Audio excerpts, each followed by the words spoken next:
So welcome to the first webinar in AMS's Wellness and Student Life Book Discussion Series. Tonight's webinar features Dr. Carol Cassella. Dr. Cassella is a physician and writer. In her literary ventures, she is accomplished in nonfiction and fiction and has published 2 novels, Healer and Oxygen. Her 3rd novel, Gemini, will be published in April. In her medical career, she is board certified in internal medicine and anesthesiology and is active in volunteer organizations related respectively to writing and medicine, including Seattle 7 Writers, of which she is a founding member. So, Carol, would you mind starting off by telling us about your story of evolving into both a physician and a writer? Sure. We were talking earlier before the meeting about how many people now admit to having numerous careers, and I think the average, I just delivered my daughter to college, so I got to hear this statistic this last week that the average person now will have 7 to 10 jobs by the time they're 38. So I actually started out wanting to be a writer. That was really what my inclination was and what my desire was, but I didn't quite know how to get that ball off the ground. I didn't feel, as I was going through school, I didn't get a lot of encouragement to do that. It didn't seem like there was an easy path, particularly because I wanted to write fiction. I love to read, but I certainly didn't know how I was going to make a living, a guaranteed living in fiction. And since I didn't have a trust fund, that turned out to be kind of important.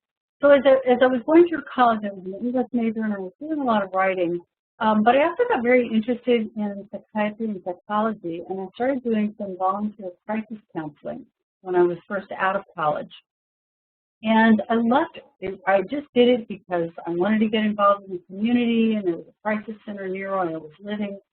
And so I showed up one day, and they trained me and put me in there as on the emergency line, which is a little bit scary when you think of how little training I had.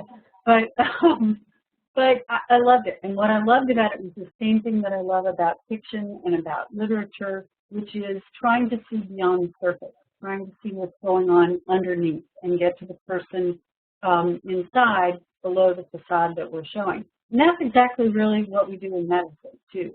Whatever field you go into, whether you go into internal medicine or surgery or anesthesiology, as I practice now, we're given so little time with a patient. And we really have to, in a very short few minutes, try and get the facts that the patient presents, the complaints, the symptoms, their circumstances in life, but also what's going on below the surface. You know, why are these symptoms important to them now? Frequently, more than 50% of the time, if you look at the standard outpatient visit, the real problem is not physical. At least some major component of it is psychiatric. Be it need to be heard or psychiatrically manifested symptoms or with augmented symptoms of real disease.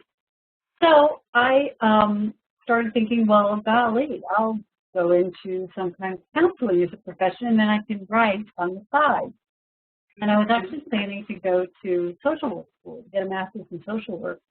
And then as I started looking into it and talking to social workers, a lot of them were unhappy in their jobs. A lot of them felt kind of like they were at a dead end. Some of them were plenty happy, but I started thinking, well, maybe I should go a little further and become a psychiatrist. And that led me into medical school. And then from there, I actually fell in love with medicine and biology. So I did come out and practice internal medicine, but the desire to write never went away. And in fact, the more patients I've seen over the course of my life, the more fascinated I am with everything that can go on behind that facade in people. And so I finally decided when I was in my 40s that it was time to put the pen down on the paper and actually do it more seriously. So now I try to do both. Now I write fiction and I also still practice 50% of the time medicine. So it sounds like these roles of writer and physician are very related for you. They're very related in a way. You know, I see them both as trying to understand what motivates people to do what they do, what makes us happy. Obviously, We're not happy if we're in pain. We're not happy if our health is bad. But you can't really separate health from everything else that goes on in a life. And it's interesting, I think as medicine has gotten more and more segmented, as we've gotten into these super specialties, it's harder to be aware of that. It's harder to really see the whole person and have the time to ask the questions that tell you more about what's going on in the entire person's history, you know, what's brought them to your doorstep today. Too often they're sort of sent with for one specific problem, referred maybe by a primary care physician, or maybe we're seeing them for whatever specialty we're practicing, but it's very easy to isolate people into organ systems or parts of their body, and you really, no matter what field you're practicing, you can't do that. There's a whole group of things going on there that's influencing what's brought a patient in to see their doctor. Sure. Are there particular themes when you're composing a story that really interest you or grip you? Yeah, I think, you know, in 3 novels now, because I finished Gemini, the 3rd one, so I can include it even though it's not published yet. I'm again really, really fascinated with kind of what the history of a person is behind what we see, with how people interact with each other on the professional and the you know, the personal levels, and then additionally, you know, I really love to talk about, I think, some of the things that go on in medicine that none of us hear about, or that the general population is not as fully versed in as we are. For instance, we have so many things going on politically in medicine right now, so many problems going on in terms of healthcare access, in terms of healthcare reform. We really have multiple tiers of healthcare in our country right now. We have those that are well insured and have easy access to care and have had good care most of their lives. And then we have a whole second tier that's a lot more invisible, that either is undocumented and has no health care at all and very little access and are even afraid to reach out to get medical health care when they need it, or the middle tier who are underinsured. They have insurance, but their co-pays are so high or their deductibles are so high that they're reluctant to use insurance. And there's a lot in the media about this. We hear about this a lot, especially with Obamacare right around the corner. But I don't think that story is really being well told on a level that people can access. You know, you can watch Grey's Anatomy, you can watch ER, and you're getting some elements of it. But the wonderful thing about writing a novel, writing a book, is you as a reader, hopefully in fiction, you're able to spend a number of hours, a long period of time, within these characters' lives.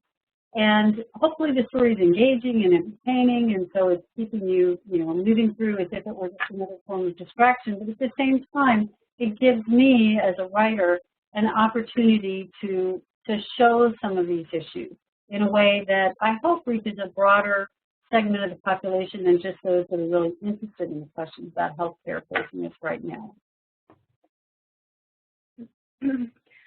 Carol, hey, this is Melina. Hi, Melina.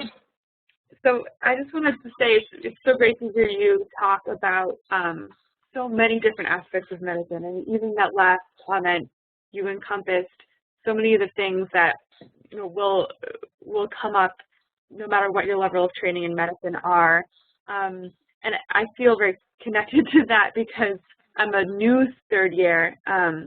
And I find myself leaving the pathophysiology of disease and entering the wards where I feel at once lost and completely overwhelmed, and also kind of, my naivete of the whole person care is really coming head to head with exactly how hospitals do function, and, you know, necessarily have to function with the way that medicine works today.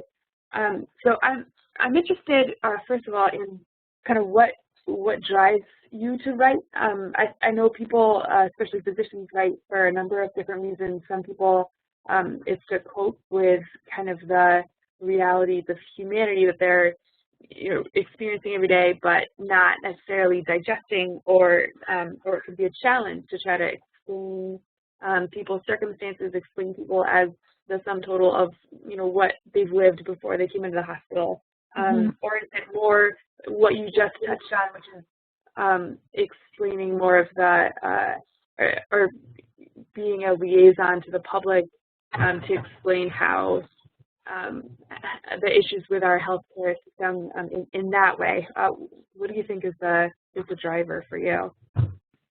Well, I'd love to say that it was all just totally altruistic, and I really just wanted to be able to tell the story of healthcare, to tell certain patient stories, as well as explaining the science of disease. I mean, that's another whole fascinating part of writing that I love, to be able to, in a fictional voice that makes it very accessible, explain some of what's actually going on with our physiology, with our bodies.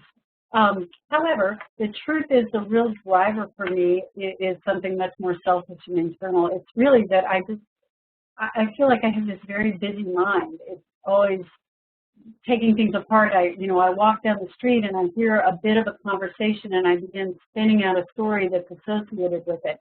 Or I see someone's car, I see the scrapes on the car, and I wonder, how did that happen? And I start building a story. And honestly, writing is sometimes the only way I can finally quiet down those voices and put them to some sort of beneficial use. For all I know, everybody thinks that way, and a lot of people don't make the time to sit down at the typewriter finally or the keyboard. There are a lot of people who want to write. I mean, you've probably heard the adage that 80% of us have a novel inside of us. And I suspect that what's going on in my mind is not that different than what's going on in most people's brains. But really, it began to almost make me unhappy that I knew I wanted to write and I wasn't making the time for it.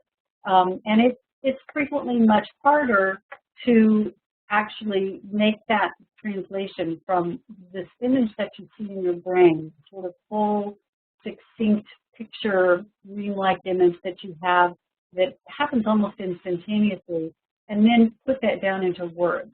The actual act of doing that, I'm sure all of you from having written papers in college or any fiction that you may write on your own, can be quite intimidating and daunting.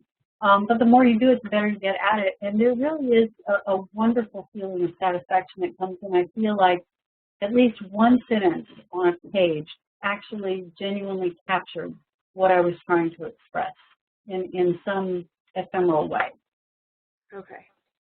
All right, thank you for that. So for you, it sounds like it's more of a creative outlet, and I admire that you kept that creative spirit alive through so many years of training and work, which I don't really know how that's possible, but it's inspiring to see that you've done it, and that goes for any creative outlet, for writing, for music, for anything that we've done in our past. So that's great. And I think it's so important for young doctors, especially, to keep their creativity alive. I mean, creativity is where innovation comes from, and whether it's in a book or whether it's inventing a new medical device, you have to learn how to take the information you have and then use it in a new and fresh way.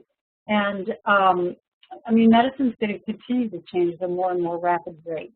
And we really need people who can do more than just apply it. We need people who are thinking about a new way to do it.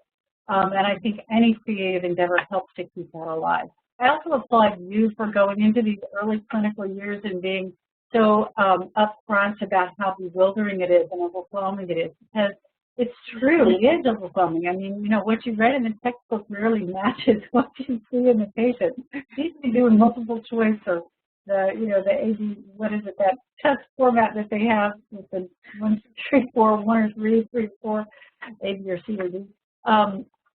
That really matches what you see sitting in a patient's bed, lying in a patient's bed, or the symptoms that you hear that just don't add up to anything you can find in a textbook. Mm-hmm. So. Something you said before really connected with me about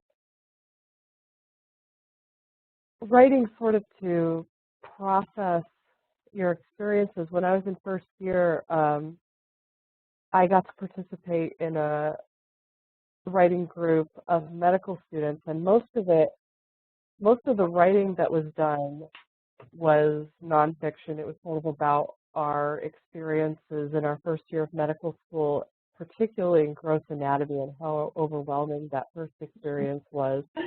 And the process of writing itself sort of helped me to get out of my own head and sort of take a experience that was very overwhelming internally and externalize it on paper so it was less overwhelming. But then the process of sharing it and reading it aloud to other people kind of brought in this third dimension to it. And so I was wondering how becoming a published author and sharing your work with people has changed your experience of your writing career. Oh, that's a great question, because I mean, one of the best things about writing of any type, be it nonfiction, fiction, is that it takes all this stuff from inside my head and connects it to what's going on inside your head, and we find where we meet, we find where we overlap, or even where we disagree.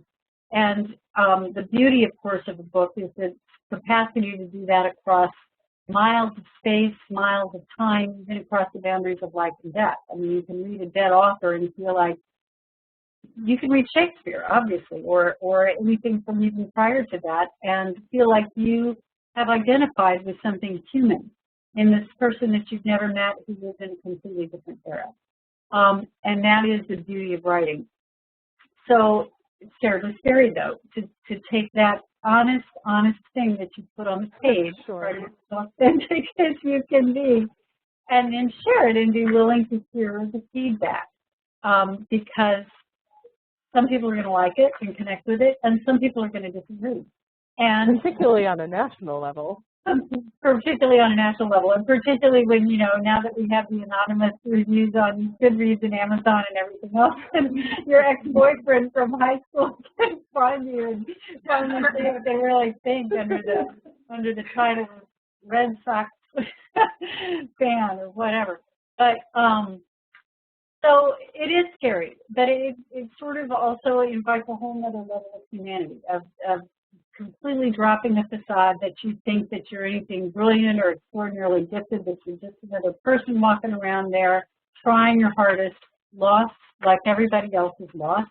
To a degree, I think maybe in medicine, it's even a more interesting question, because of course you put on the white coat and you go in there to see your patient. They really don't want to see you as terribly human. They may want to know that you're human in terms of being compassionate, caring about them, but they don't want to see your flaws. They want to believe that you've got the power to cure them.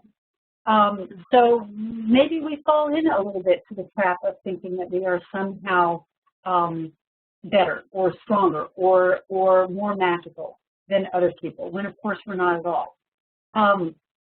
So in a book, you have to totally let that go, because somewhere along the way, someone's going to call your bluff on it. On the other hand, while that was really hard in my first book when it first came out, and I just found myself kind of cringing at moments, or, one minute you're way up when you hear something good, one minute you feel like, oh no, I shouldn't have ever written that, I've offended someone somewhere. By the third book, you just realize that's part of the game. That's part of what you joined into when you decide to make your art public. It's true for any artist of any kind, a painter, a performer of any type, a dancer. You have to be willing to put it there and let the art be what it is, and then let the world come to the art, and accept that they're really not coming to you. One thing that's always strikes me as kind of funny, particularly as an author of fiction, is that many of my protagonists, most of my protagonists are women, and people always assume that I am my protagonist. So in my first novel, Oxygen, which is about an anesthesiologist, she makes some errors. She makes some things that I would consider a mistake and that I would not have done. But you can't believe the number of emails that I get chiding me for having made that decision. Oh my goodness. Marie. So, I suppose that's good. Maybe it means it felt like a real genuine story to them. I actually wanted to ask you about one of your protagonists. In Healer, the main character is a female physician who's returning to practice after having left her residency before she became board certified, before completing her residency. And I wondered what inspired? Were there people in your life who inspired that character? Yeah, well, to a degree, me. But because I did leave internal medicine, and I started out really just committed to going into public health. And I did work in public health for a while. I worked in several charity clinics, and I loved the work. I loved it, and I believe in it deeply. But then the reality of wanting to also have a family happened in my own life, and I had a fairly large family fairly rapidly by having to pick up the twins within 18 months, 15 Oh my months. goodness. Not planned, but at any rate, so I just couldn't work full time anymore. And internal medicine is a very difficult profession I found to work part time in. And I had a lot of guilt about that. I had a lot of guilt about going to a specialty that's more, temporary work with the patient, such as anesthesiology. But also, women, I mean, if we read about shortages in physicians in healthcare, one of the facts that will come up periodically that we all need to sort of look at honestly is that because we have more women going into healthcare, we are losing a higher number of FTEs in healthcare because more women work part-time, more women retire early, and there are not an insignificant number of women who have a family and then leave medicine for either a few years or potentially permanently. They leave perhaps just intending it to be for a few months or a few years and then never go back. It's a hard field to go back to. Medicine changes rapidly. It's like being on a horse, and once you get off the horse and you feel like you've sort of lost your skills and that edge that it takes to be willing to cut into another person's skin or insert a needle into another person's body, it can be hard to go back. So that was part of where Marie came from. But that book also was very much about the influence of wealth in communities and in our own personal lives. And that was kind of much the heart of the story, too, how this sudden influx of wealth into Claire and her husband Addison's life. Sorry, getting my characters mixed up. How it changed them on a level that was kind of below their own conscious thought.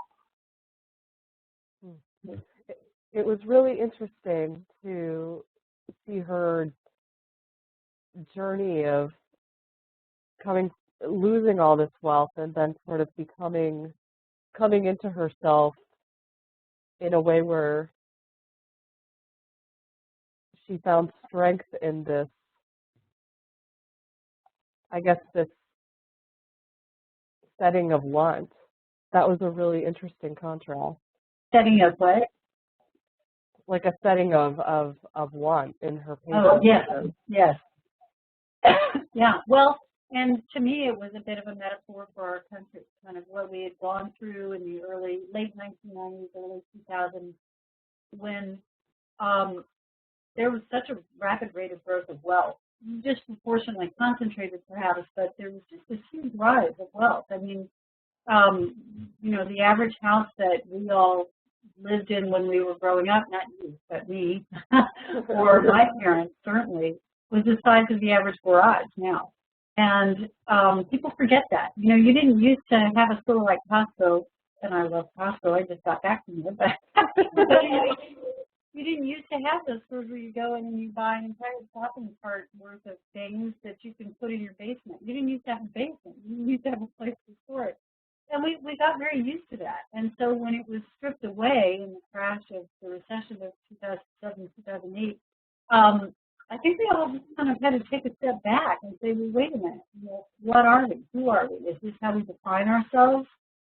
Is this really what I need to be happy? And certainly if you look at rates of depression, we were not becoming happier during those times of increased wealth. We were, if anything, becoming unhappy. So. I believe I read that you when you were practicing internal medicine, that you worked with some underserved populations and worked with some different cultures. And I was wondering how that influenced Healer and the development of that story. Oh, it did very much. I worked when I was an internist in a clinic that had a fairly large base of immigrant population particularly from Russia, actually, at the time. Oh, wow. Yeah, and, well, no, Russia at the time. So, so I had that population in my base. I also, when I was still in residency, I did an externship at an international clinic that dealt with the international patients over in Seattle who largely were uninsured. It was a community-based clinic. And then once I was in my full practice, I also volunteered half a day a week at the local community clinic in the Pike Market, which serves largely the homeless and underinsured population in Central Seattle. And I also did a stint in the migrant farm workers community clinics up in Skagit Valley here, where we have a lot of farms. So I did have a chance to work in a lot of those populations. And it's really fascinating work. I mean, I think every medical person should do some of that. For one thing, it forces you to learn how to deliver health care without all the trappings of endless insurance. You know, you cannot have somebody come in with knee pain and send them for an MRI and then a knee scope. You cannot do that when people don't have insurance. I mean, when you have a patient who's uninsured and they come in with a problem that needs a specialist, you have to get on the phone and beg for a spot with that specialist in a timely fashion because they only have a certain number of slots that they can allocate to people who don't have any insurance. You can't order the most expensive medication. You have to know the generics. You have to know the difference between the generics and the trade products and how to get them to people. I remember having patients that needed a medication and they would beg me not to give them anything that was a prescription because they slept under a bush every night in a park and they knew that it would be stolen from them, particularly if it had any kind of narcotic in it. So those are things we just all need to be reminded of, you know. I don't know, it's just fascinating to work with, and I really wanted to build that into the novel. So. Have you had any mentorship from other physicians who are also authors, or did that sort of develop naturally out of having studied writing earlier in your life before medical I did not. Yeah, I didn't have any mentorship for sure. In fact, my medical license is in the name Carol Wiley, Dr. Carol Wiley, and my married name is Cassella. I've been married for 23 years now. But so when I started writing, I wrote under Cassella in part because I really didn't want people to know that I was writing fiction. And it was very scary to publish Oxygen, my first novel, and then kind of take off the hood and admit to the people that I was working with in the hospital that I was Carol Cassella, who had written this book. Now, I'd say, 10 years into the writing business that I'm in too, I'm happy to marry those two things. I mean, this is a great opportunity to marry those two things and kind of bring those two worlds together, the world of fiction and the world of my medical life. But for a while, I was not totally comfortable with that.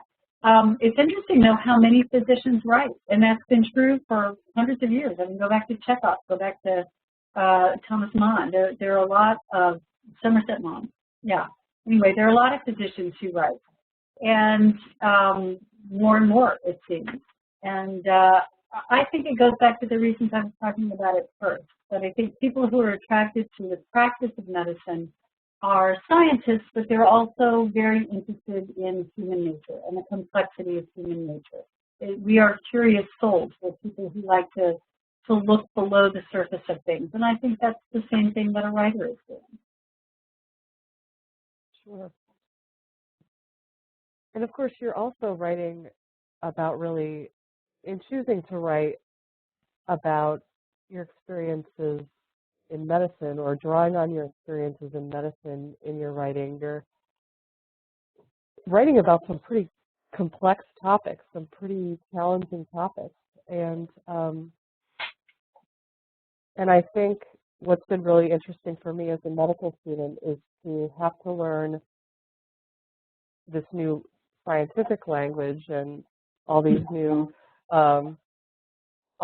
terms for a rapid heart rate and a rapid breathing rate and new words for what it looks like to be blue. And then remember not to say them at the dinner table to people who have no idea. Exactly. And so I really appreciated how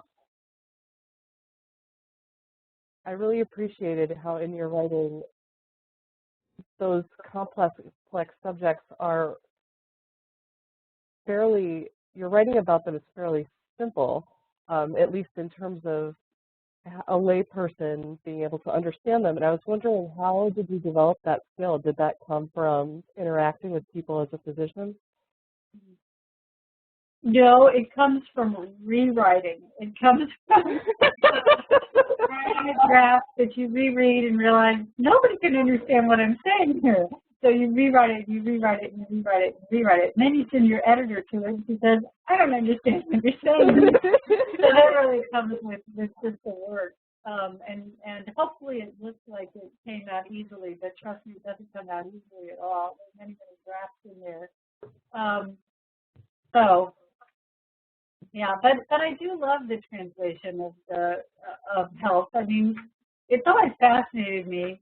For instance, you go out to throw a ball, and you raise your arm, and you know where you want the ball to land, and somehow you usually, if it's not beyond your range, get the ball to approximately the right place.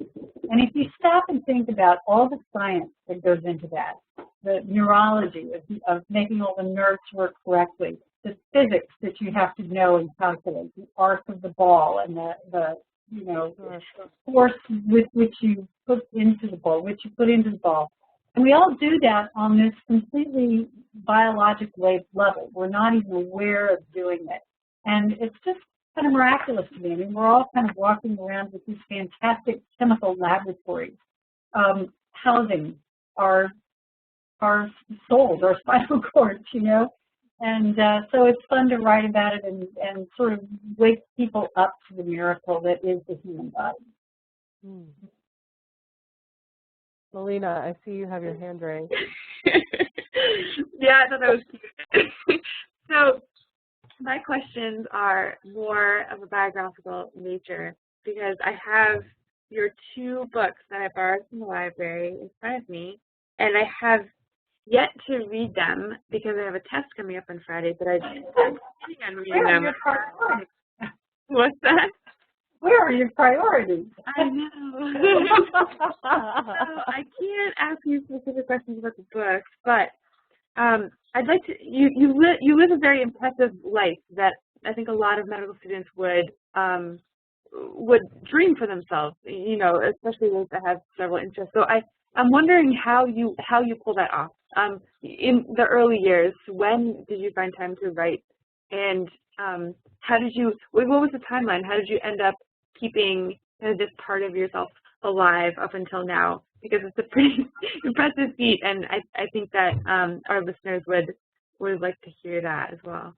Well, boy, I could talk a while about that. For one thing, I would start by saying don't necessarily be impressed. You almost wonder if you should be sympathetic and put me on medication. But, I mean, there are times, as my children now leave for college that I can't help but think if I hadn't started writing novels, how many more hours would I have had with them?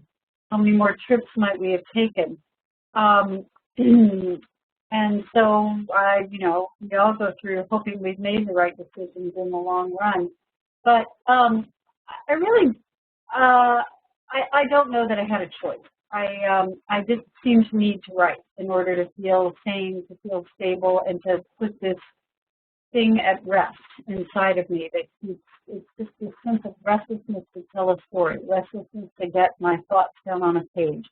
And I'm a happier person when I'm writing, and I am easier to get along with. In terms of balancing life, you can only be one place at one time, and that's a really important thing to try to remember. So when you're doing whatever you're doing, being it cooking dinner, be it cooking dinner, or reading a book, or dressing your child, or studying for a test, try to just do that. Very difficult in our multitasking age. We're applauded now for multitasking, and of course, the science is very clear. You're not multitasking. You're just shortchanging every task that you're doing. So try and recognize you really, may only spend 30 minutes on one task, but focus on it for that time.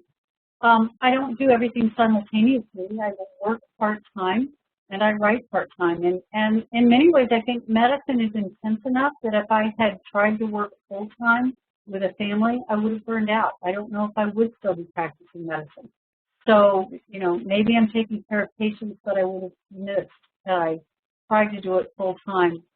And then on the other hand, you know, we only have one life, as far as I know. I'm not totally positive about that, but most likely we just have one, and there's a lot to do in it. So I would rather be a little bit too busy than a little bit too bored. You asked me when I started writing, and I'll tell you the truth of that is that when I ended up with 4 toddlers, and I was working at the hospital 60% time, and I really wanted to be at home more with my children, and that's when I started writing professionally. I started writing for the web, when the web was kind of first coming into its own, and I was writing medical articles for the Bill and Melinda Gates Foundation because that gave me a way to work from home and still be working, you know, a little bit less at the hospital and at home more with my children. Now, the fallacy there was, of course, that even if you're at home, if you're writing, you're not being very present with your children. But it was still at least nice to be able to be there if someone was sick or have that added flexibility. So. Great. I kind of circling back to what you were saying earlier about it being very difficult for women to work part-time, particularly in internal medicine. I feel, at least as a medical student, we talked a little bit before the webinar began about how you sort of have to be choosy about the things outside of medical school that you do in your time, you know, in terms of rounding out yourself as a person. And I think my suspicion is that trying to maintain yourself and your hobbies, I think that tension kind of continues after medical school ends. And I think for women in particular, there are a lot of external pressures that would make us feel guilty about sort of taking care of ourselves and being physicians. And I was wondering if you had any advice to offer to female physicians, female medical students about how to both take care of ourselves and practice. Yeah, it's hard. It's really hard because I do think there's a tendency in women, maybe more than men. I'm going to try and not be at all sexist too, but to be caretakers, to take care of the people around you, be it your children, your spouse, your parents as your parents begin to age, and you can lose yourself in there where you forget to remember to take care of yourself as well. There's also still, although it's waning a bit, I hope, I think there's still a lot of pressure on women to sort of superachieve as we go into professions that used to be much more dominated by men. And there are just the biologic facts that if you're going to have a family, you'll bear your own children, there's some things you cannot assign to your spouse. You will probably lose a few days in there as you give birth, potentially a few months. So, you know, I think it's just really important to keep the dialogue open with yourself. Be sure that what you're doing is because you think it's really the right thing to do and that it works best for yourself and your immediate family, and not because you think it's what you should be doing. Not because it's what you know the world's expectations of you are. Gosh, I was just talking to a woman today who is a surgeon, a specialist surgeon, and she was talking about starting her internship when she was 20 weeks pregnant, and when she was 9 months pregnant, she was taking call in the ER every third night, and then she went into labor. Oh, my goodness. No, I mean, there's a point at which you just sort of have to say, look, if the human race is going to propagate, we've got to find a way to work for the whole society. So. Okay, so I have one more question for you, and it kind of goes along the same lines. And I have to ask this because this, even though we've already been talking about it a little bit, this issue is so pertinent. I mean, I live with two other female medical students, and we joke about our ovaries like maybe once a month over a glass of wine.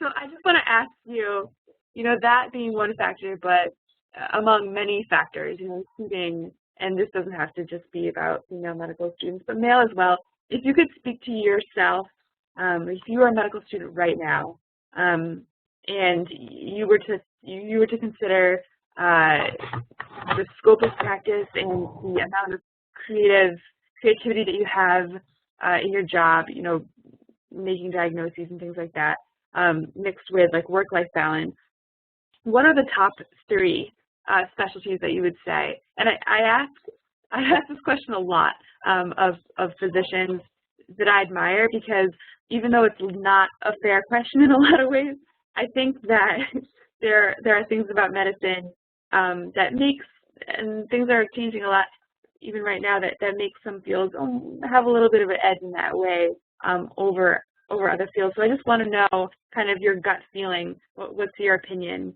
in that regard? Well, so your question is basically what fields do I think the top three that might be most compatible with having a whole life, having a family? Is that what you're asking, really? And creative life outside, or other things outside of the practice of medicine? Well, creative life inside. So fields that allow you to still, think and create a differential and are engaging in and of themselves. Okay, so you're not talking so much balancing lifestyle as much as within the field of medicine, which I think is most creative? Yeah. Okay. Oh, boy. Well, any of them can be, certainly. If you think about it, I mean, you have avenues of research, avenues of teaching, avenues of all sorts of levels of patient care, no matter what you go into. But some are going to probably become a bit more repetitive, I would think, simply because of the nature of what they are. And there is no way I can answer this question without making somebody somewhere annoyed with me. So I'm and it certainly has potential for becoming somewhat repetitive, in that there are certainly different levels of care, different complexities of surgery, medications are changing. But, when you've been practicing anesthesia, if you're in a hospital setting where you're doing similar cases most of the time for 10 years, you're going to get very comfortable with it. That's a great thing, because when emergencies come up, you want to be comfortable with it. You don't have time to look things up in a book. Anesthesia, when emergencies happen, they happen very rapidly and things change very rapidly. So you need to be going by the seat of your pants. But it runs the risk of beginning to feel a bit repetitive.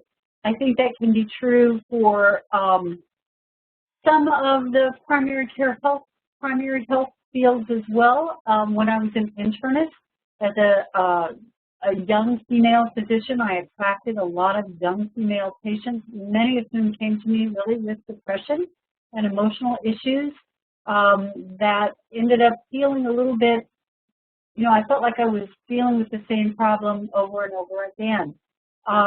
But that's where hopefully you have a practice where you have time in the patient visits to delve more deeply, to get into the patient's life a little more richly. So in terms of the most creative, a lot of the surgical fields are awfully creative. Plastic surgery can be very creative if you're doing, cosmetic certainly, but the non-cosmetic is what I'm thinking of right now. I'm just about to leave on a trip to Bhutan to take care of burn patients who've been scarred badly by burns and lost the use of a limb. Oh, wow. And I watch those plastic surgeons who create these grafts that just transform a person's ability to unfold their arm or to open their mouth again. And I envy them for being able to, have that skill. Let's see. It'd be tempting to say that radiology could be very repetitive. That's my imagination. That's my image of radiology, sitting in a dark room, reading screens. But on the other hand, look at what's happened in invasive radiology. Look at what those people can do. I mean, they're taking over realms of neurosurgery and cardiology. So medicine is changing so fast. I guess the main thing I would say is try to follow what you love. Try to follow what seems to hold the most interest to you without trying to predict too much about where you see yourself, what you see yourself doing day to day, because there are a lot of avenues within every specialty. So if you, say, choose to go into endocrinology and you get out there and find yourself dealing with diabetes on a day-to-day basis and diabetes is beginning to drive you crazy, look at all the other things you can begin to do. You know, going back into research, or going into teaching, or you know, taking up another subspecialty within endocrinology. I'm just using that as an example because I remember when I was considering endocrinology, a professor saying, always look at what the bread and butter of your specialty is. And I was fascinated with thyroid disease, but in hormonal problems, but in truth, if you become an endocrinologist, you will largely see diabetes. But on the other hand, you know, 20 years ago, I don't think that professor had any idea how fast medicine would be changing as it is now. So there are avenues within every field to make creative if you think outside the box and if you look at those opportunities when they come along. Okay, thank you. Oh, yeah. I will say also, this is again directed more towards the women, but so many women in medicine decide that they cannot start their family until some certain point in their career, and I see a lot of women put it off. I didn't have my family, my first children, until I was 38, and I would advise against that. There's no perfect time. Go ahead and dive in. Okay. Thank you. So we are approaching the hour, and it has been so lovely to talk to you, Carol. This has really been a wonderful webinar. And I was wondering, before we end, if you could offer some parting thoughts about how your writing and the experience of writing and sharing it has influenced the way you engage with patients and influence your practice of medicine? Yeah. Yeah, good question. I cannot look at a patient, talk to a patient without hearing the stories that I would write. You know, when I interview someone and I say, well, how did you break your leg? Or, you know, you're here for diabetic retinopathy, laser surgery on your eye, you're 40 years old, what happened there? Well, I had no insurance for the first 10 years of my diabetes, and therefore I'm here now using my sight at the age of 40. There's a whole novel in there. There's a whole world in there. And I think that writing, the hours that I spend in a chair writing a novel, imagining characters and trying to translate that, makes it a little bit easier for me to force that barrier down, to see through the veil that often exists between the patient and the physician. And whether you write or whether you just read or whether you just stop and think about each patient after you leave them, or as you're writing your notes, or as you're delivering your anesthetic, or whatever it is, if you stop and think, what did they do this morning? What's the house that they left? Who is the family that's waiting for them? It connects you on a much more human level, and it makes work much more gratifying. Thank you. You're welcome. Thank you. I've so appreciated the chance to talk to you. And please keep me on your radar. I'm just so, it's wonderful to see students going into medicine still, as difficult as this field has become, as political as it's become, that people are still happy to choose it for their profession. So I encourage you all, don't ever let it beat you down. Thank you very much, Carol. You're welcome. Take care. Bye-bye. Bye-bye.